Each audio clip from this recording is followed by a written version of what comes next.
Sari terbangun di tengah malam dengan suara tangisannya sendiri yang tertahan, keringat dingin membasahi bajunya. Di kamar kecil apartemennya di Jakarta, ia memegang ponsel dengan tangan gemetar, membaca pesan terakhir dari Maya, "Kita harus bicara, Sari. Ini tak bisa dibiarkan begitu saja." Tapi yang membuat hatinya hancur adalah telepon dari ibunya tadi sore, yang tanpa sengaja mendengar rumor tentang persahabatan aneh Sari dengan teman kakaknya, dan langsung mengancam akan memutus hubungan keluarga jika itu benar. Sari, gadis berusia 25 tahun yang selalu patuh pada norma keluarga Muslim konservatifnya, tak pernah membayangkan hidupnya akan runtuh hanya karena satu perjalanan mendaki gunung 2 bulan lalu. Saat itu, ia hanya ingin melarikan diri dari tekanan pekerjaan di kantor pemasaran, dan Rina, kakaknya yang sibuk sebagai dokter, menyarankan agar Sari ikut Maya, sahabatnya sejak kuliah, ke Gunung Merbabu di Jawa Tengah. "Maya orangnya tangguh, kamu pasti aman," kata Rina sambil tertawa, tanpa tahu bahwa perjalanan itu akan menjadi titik balik yang menghancurkan segalanya. Mereka bertemu di stasiun kereta pagi itu, Sari dengan ransel sederhana dan Maya dengan peralatan mendaki lengkap, senyumnya yang lebar menyambut Sari seperti teman lama. Maya, 28 tahun, adalah wanita mandiri yang bekerja sebagai autogrill relance, selalu penuh energi dan cerita tentang petualangan. Perjalanan kereta ke Semarang berlalu dengan obrolan ringan, tapi Sari merasa ada sesuatu yang berbeda dalam cara Maya memandangnya, tatapan yang terlalu lama, senyum yang terlalu hangat. Mereka tiba di kaki gunung sore hari, dan mulai mendaki di bawah langit biru yang cerah. Udara pegunungan segar membuat Sari lupa sejenak pada rutinitasnya. Tapi saat malam tiba, di pos peristirahatan pertama, badai tiba-tiba datang. Hujan deras mengguyur, memaksa mereka berdesak-desakan di tenda kecil yang hanya cukup untuk 2 orang. "Jangan takut, aku di sini," bisik Maya sambil memeluk Sari untuk menghangatkan tubuhnya yang menggigil.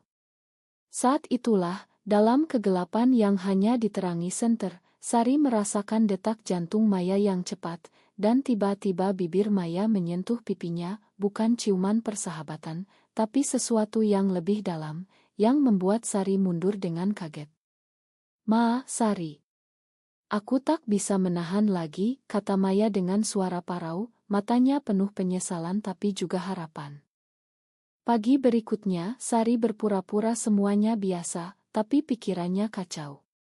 Mereka melanjutkan pendakian, melewati hutan lebat dan sungai kecil, tapi ketegangan di antara mereka semakin terasa. Maya mencoba menjelaskan, "Aku sudah lama merasakan ini terhadapmu, sejak Rina perkenalkan kita tahun lalu. Tapi aku tahu ini rumit, apalagi dengan keluargamu." Sari, yang dibesarkan di keluarga di mana pernikahan heteroseksual adalah satu-satunya jalan, merasa marah dan bingung. "Ini salah, Maya. Kita perempuan, ini tak normal," balas Sari dengan suara rendah, takut ada pendaki lain yang mendengar. Tapi dalam hati, Sari tak bisa bohong, ada getar aneh yang muncul saat Maya menyentuhnya, sesuatu yang belum pernah ia rasakan dengan pacar laki-lakinya dulu. Mereka mencapai puncak siang itu, angin kencang menerpa wajah mereka, tapi kegembiraan itu tercemar oleh rahasia yang baru lahir. Turun gunung, Sari memutuskan untuk diam, berpikir ini hanya kesalahan sesaat. Tapi saat kembali ke Jakarta, pesan-pesan Maya mulai datang, penuh kerinduan yang tak tersembunyi. Kembali ke kehidupan sehari-hari, Sari mencoba melupakan semuanya. Ia fokus pada pekerjaan, bertemu teman-teman, bahkan mulai kencan dengan seorang rekan kantor bernama Andi untuk membuktikan pada dirinya sendiri bahwa ia normal. Tapi setiap malam, mimpi tentang Maya menghantuinya, pelukan di tenda, tatapan di puncak gunung. Keluarga Sari, terutama ibunya yang taat beragama, mulai curiga saat melihat Sari sering melamun. "Kamu kenapa, Nak? Jangan-jangan ada masalah dengan cowok?" tanya ibu suatu hari. Sari menggeleng, tapi hati kecilnya tahu ini lebih dari itu. Maya, di sisi lain, tak menyerah. Ia mengirim oto-oto dari perjalanan mereka, mengingatkan Sari pada momen-momen bahagia. Akhirnya, Sari setuju bertemu di kai kecil di Tamrin, berharap bisa mengakhiri semuanya. Kita tak bisa lanjutkan ini, Maya. Keluargaku akan hancur jika tahu, kata Sari dengan air mata mengalir. Maya memegang tangannya, tapi apa yang kita rasakan ini salah. Aku siap hadapi apapun, asal bersamamu. Pertemuan itu berakhir dengan pelukan diam-diam, tapi Sari pulang dengan hati yang semakin terbelah. Konflik mulai memuncak saat Rina, kakak Sari, tanpa sengaja melihat pesan di ponsel Maya saat mereka bertemu untuk makan malam. Apa ini? Kamu dan Sari, tanya Rina dengan suara tinggi, mata melebar. Maya mengakui semuanya, berharap Rina mengerti sebagai sahabat. Tapi Rina marah besar, merasa dikhianati. Kamu tahu Sari rapuh, Maya. Ini bisa menghancurkan keluarga kami. Rina langsung menelepon Sari, memaksa pengakuan. Sari menangis, menceritakan semuanya, dan Rina memilih diam untuk sementara, tapi tekanan itu membuat Sari semakin tertekan. Ia mulai menghindari Maya, tapi rasa rindu itu semakin kuat.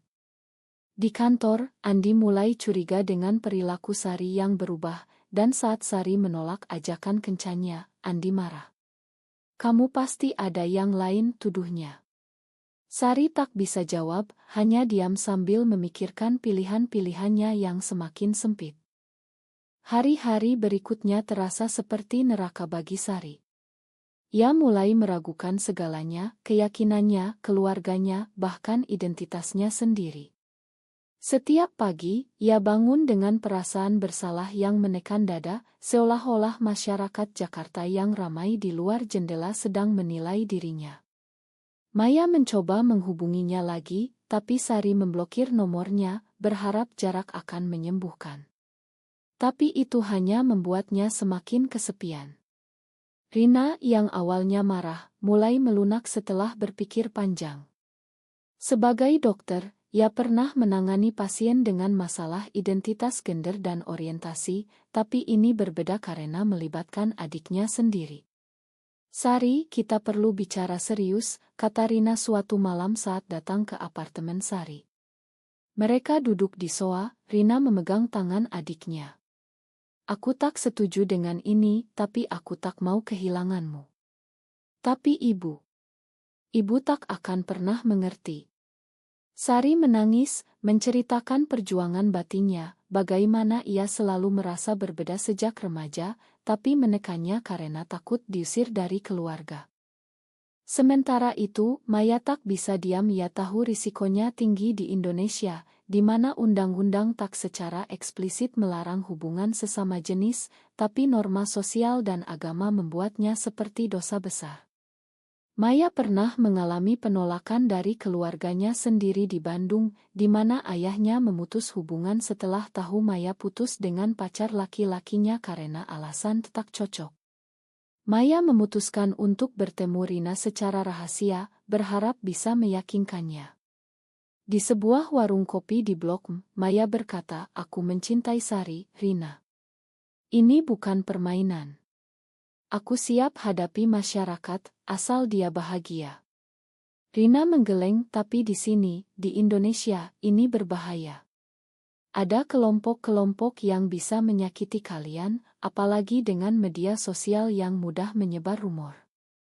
Maya mengakui, tapi tekadnya kuat. Pertemuan itu berakhir dengan Rina setuju untuk tak cerita pada ibu dulu, tapi meminta Maya menjauh sementara. Sari, di tengah kebingungannya, mulai mencari jawaban. Ia diam-diam membaca artikel online tentang komunitas LGBT di Indonesia, tentang perjuangan mereka melawan diskriminasi. Ia ingat kasus-kasus di berita, raya polisi terhadap acara gay, penolakan dari keluarga yang mengakibatkan depresi. Itu membuatnya takut, tapi juga membuka matanya. Suatu hari, ia bertemu dengan seorang teman lama dari kuliah, Lina, yang ternyata adalah lesbian dan hidup bahagia dengan pasangannya di Yogyakarta.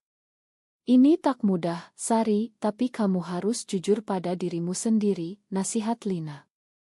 Sari pulang dengan pikiran yang lebih jernih, tapi konflik baru muncul saat ibunya datang berkunjung tak terduga. Ibu dengar dari tetangga, kamu sering sendirian belakangan ini. Cari suami dong, nak, umurmu sudah 25, kata ibu sambil memasak di dapur. Sari tersenyum paksa, tapi hati kecilnya berteriak ingin jujur. Puncaknya datang saat Andi, rekan kantor, memaksa Sari untuk mengakui. Di pesta kantor, Andi mabuk dan bertengkar dengannya di depan rekan-rekan. Kamu pasti selingkuh dengan cewek itu, Maya. Aku lihat foto kalian di Instagram, teriak Andi. Sari panik, tapi tak bisa bohong lagi. Ia lari keluar, menelepon Maya untuk pertama kalinya setelah berminggu-minggu. Aku butuh kamu, Maya, katanya sambil menangis. Maya datang segera, membawa Sari ke apartemennya di Kemang. Di sana, mereka bicara panjang lebar. Aku tak mau memaksamu, Sari. Tapi jika kita bersama, kita harus kuat, kata Maya. Malam itu, Sari memutuskan untuk mencoba, tapi pagi harinya, Rina menelepon, ibu tahu semuanya. Andi cerita pada temannya yang kenal keluarga kita. Sari hancur, tahu bahwa badai besar akan datang. Keluarga Sari berkumpul di rumah orang tua di Bogor akhir pekan itu. Ibu menangis, ayah diam marah, Rina berusaha menenangkan. Ini penyakit, Sari. Kamu harus sembuh, kata ibu. Sari mencoba jelaskan, ini bukan pilihan, Bu. Aku mencintai Maya. Ayah bangkit, keluar dari rumah ini jika kamu tak berubah. Sari pergi dengan hati remuk, tapi Maya menunggu di luar, memeluknya. Mereka memutuskan untuk hidup bersama, tapi harga yang dibayar tinggi. Sari kehilangan dukungan keluarga, pekerjaan mulai terganggu karena rumor. Hidup bersama Maya tak semudah yang dibayangkan Sari. Mereka pindah ke apartemen kecil di pinggiran Jakarta untuk menghindari mata-mata keluarga. Setiap hari, Sari berjuang dengan rasa bersalah yang tak hilang, terutama saat melihat pesan dari Rina yang memohon agar Sari kembali. Ibu sakit karena ini, Sari. Pikirkan lagi, tulis Rina. Maya yang lebih berpengalaman mencoba mendukung, kita bisa bangun hidup baru. Aku punya teman-teman di komunitas yang bisa bantu. Tapi Sari merasa terisolasi, teman-temannya mulai menjauh setelah tahu. Di kantor, rekan-rekan berbisik, dan bos memanggilnya untuk bicara pribadi. Ini urusan pribadi, tapi jangan sampai memengaruhi kinerja, kata bos, tapi Sari tahu itu peringatan halus. Konflik semakin dalam saat Maya dihadapkan pada pilihan karir.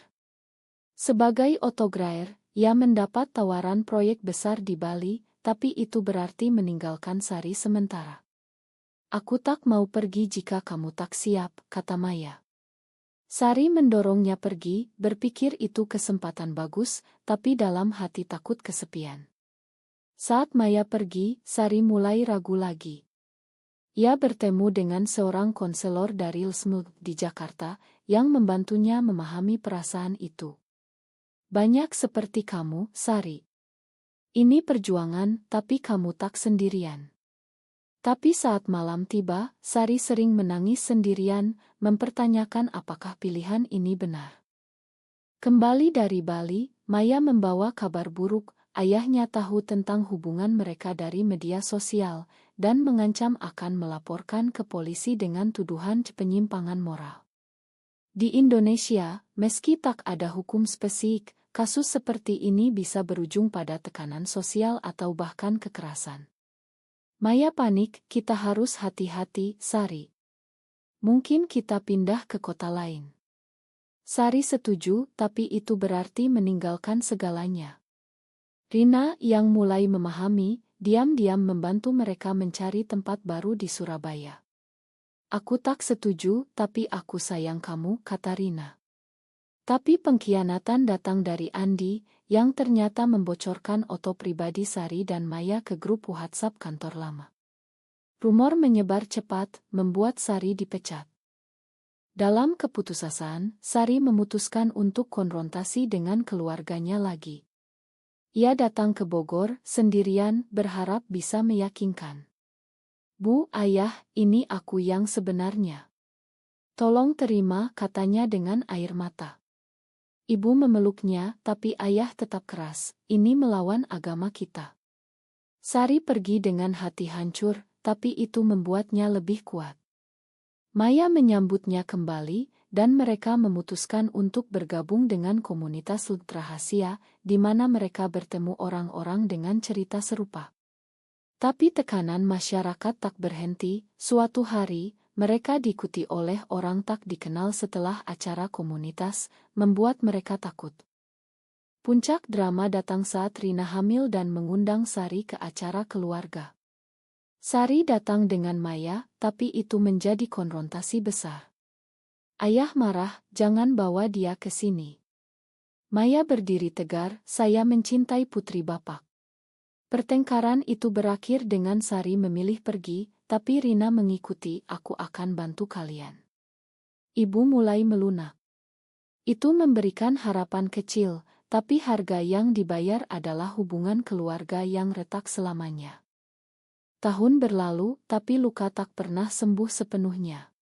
Sari dan Maya membangun hidup di Surabaya. Maya melanjutkan karirnya, Sari membuka usaha kecil otogerai bersama. Tapi bayang-bayang masa lalu selalu ada. Sari sering bermimpi tentang keluarganya, tentang ayah yang tak pernah menelepon lagi. Maya yang lebih optimis, mendorong Sari untuk terapi. "Kita harus maju, sayang," katanya. Tapi konflik baru muncul saat Maya bertemu mantan pacarnya, seorang pria yang masih mencintainya.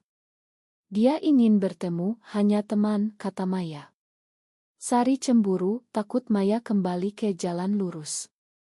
Pertengkaran pecah, "Kamu pasti menyesal bersamaku," teriak Sari. Maya menenangkan, "Tidak, aku memilihmu karena cinta." Sementara itu, di Jakarta, Rina berjuang dengan keluarganya sendiri. Suaminya, yang konservatif, mulai curiga dengan dukungan Rina pada Sari. "Jangan sampai anak kita terpengaruh," katanya. Rina memilih diam, tapi hati kecilnya tahu ia harus memilih sisi. Ia diam-diam mengirim uang untuk Sari, tapi itu menjadi pengkhianatan bagi ayah mereka. Saat ayah sakit, Rina memohon Sari pulang.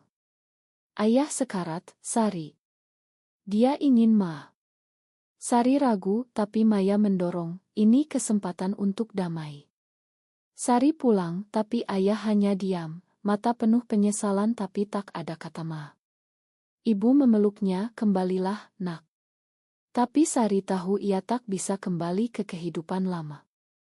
Kembali ke Surabaya, Sari menghadapi ujian terbesar. Teman komunitas mereka dianiaya oleh kelompok radikal. Berita itu membuat mereka takut, tapi juga membangkitkan semangat perlawanan. Maya memutuskan untuk bergabung dengan kampanye hak online anonymously. Sari bergabung, tapi itu berisiko. Suatu hari, identitas mereka bocor, dan ancaman datang. Ia pesan, "Kalian penyimpang, hati-hati." Sari panik, ingin lari, tapi Maya tegar, "Kita tak bisa lari selamanya." Mereka memilih bertahan, tapi harga adalah kehilangan priyasi. Konflik mencapai klimaks saat Rina datang ke Surabaya dengan berita, "Ibu ingin bertemu kalian berdua." Pertemuan itu penuh emosi, ibu menangis meminta maaf. "Aku tak paham dulu, tapi sekarang aku lihat kamu bahagia." Tapi ayah tetap tak setuju, meninggal tanpa rekonsiliasi. Sari merasa lega tapi juga sedih, tahu bahwa penerimaan tak selalu sempurna. Dengan dukungan ibu dan Rina, Sari dan Maya mulai membangun jembatan baru. Mereka pindah kembali ke Jakarta, lebih berani menghadapi masyarakat. Maya mendapat proyek dokumenter tentang di Indonesia, dan Sari membantu sebagai asisten. Ilmu itu mendapat apresiasi di Estial Internasional, tapi di dalam negeri kontroversi muncul. Kelompok konservatif protes, menyebutnya propaganda. Sari dan Maya menjadi target online, tapi dukungan dari komunitas lebih besar. Kita telah membayar harga mahal, tapi ini layak, kata Maya. Tapi makanan jiwa tak pernah tenang. Sari masih bergumul dengan mautun moral, apakah cinta ini melawan agama yang ia peluk? Ia mulai belajar interpretasi progresi dari ulama liberal, yang mengatakan cinta tak dibatasi gender. Tapi masyarakat sekitar masih menilai, tetangga berbisik, teman lama menjauh. Suatu hari, saat berjalan di taman, mereka dihadang oleh sekelompok pemuda. Penyimpang, teriak mereka. Maya melindungi Sari, tapi itu meninggalkan trauma. Mereka memutuskan untuk advokasi lebih aktif, bergabung dengan LSM untuk hak-hak minoritas. Akhirnya, setelah bertahun-tahun perjuangan, Sari menemukan kedamaian. Ia menulis surat untuk ayah yang telah tiada, memakan dan meminta maaf. Maya selalu di sisinya, bukti bahwa cinta mereka kuat. Tapi pertanyaan tetap, apakah masyarakat Indonesia siap menerima? Mereka hidup bahagia, tapi dengan luka yang menjadi bagian dari diri mereka. Apakah mencintai seseorang dari jenis kelamin yang sama benar-benar salah, atau hanya masyarakat yang belum siap menerima?